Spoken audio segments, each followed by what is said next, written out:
आज की बोध कथा में ऋषि के पास एक शिष्य ने ज्ञान प्राप्त करने के लिए ऋषि के पास गया। ज्ञान प्राप्त करने के बाद शिष्य ने आग्रह किया गुरु दक्षिणा के लिए। तो इस पर ऋषि ने गुरु दक्षिणा में अपने शिष्य से कहा, जो दुनिया की व्यर्थ की चीज़ है वही हमको गुरु दक्षिणा में दे दो। तो इस पर शिष्य ने व्यर्थ की चीज़ खोजने के लिए आज्ञा लेकर निकल पड़ा। तो रास्ते में चल ही रहा था, सोच विचार ही रहा था, तो लगा कि मिट्टी से बड़ी व्यर्थ चीज़ क्या हो सकती है। तो झुककर मिट्टी उठाने का प्रयास किया। तब मिट्टी की तरफ से प्रश्न उठाया गया, क्या हमको तुम व्यर्थ की चीज़ समझते हो? तुमको मालूम नहीं है कि दुनिया की जितनी भी वनस्पतियाँ, जीव जंतु हैं, मेरे गर्भ से ही निकलती हैं। मैं न रहूं तो किसी चीज़ का यहाँ संभव नहीं है। मेरे ही गर्भ से सब कुछ उत्पन्न होता है। तो इस पर शिष्य ने निरुत्तर होकर आगे बढ़ गया।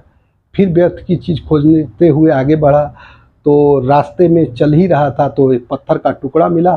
सोचा यह तो व्यर्थ की चीज़ है, इसी को उठाकर अपने गुरु जी को देते हैं गुरु दक्षिणा के रूप में।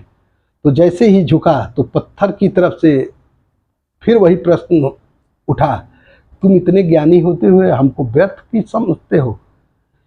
तुम्हारे भवन, जितनी भी बड़ी बड़ी अट्टालिकाएं, यहाँ तक कि मंदिरों में भगवान की मूर्तियाँ जो बनती हैं हम ही से बनती हैं। तो इस पर भी शिष्य निरुत्तर हो गया और आगे बढ़ गया। तमाम जगह प्रयास किया लेकिन कहीं भी सफलता नहीं मिली। तो अंत में उसके मन में आया कि तुच्छ और व्यर्थ की चीज़ दुनिया में कहीं नहीं है, कोई चीज़ नहीं है।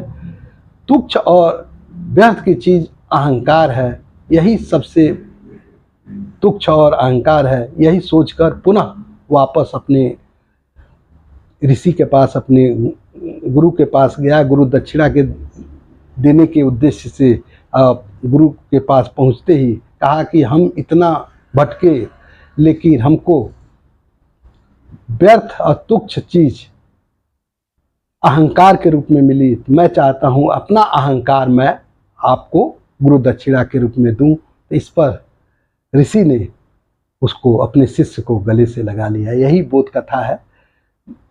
फिर तात्पर्य यही है कि हम लोगों को अहंकार नहीं पालना चाहिए और किसी को छोटा बड़ा नहीं समझना चाहिए। हर आदमी की, हर चीज़ की महत्व दुनिया में। अपने अंदर अहंकार है, इसको निकालने की कोशिश करनी चाहिए। बहुत बहुत धन्यवाद।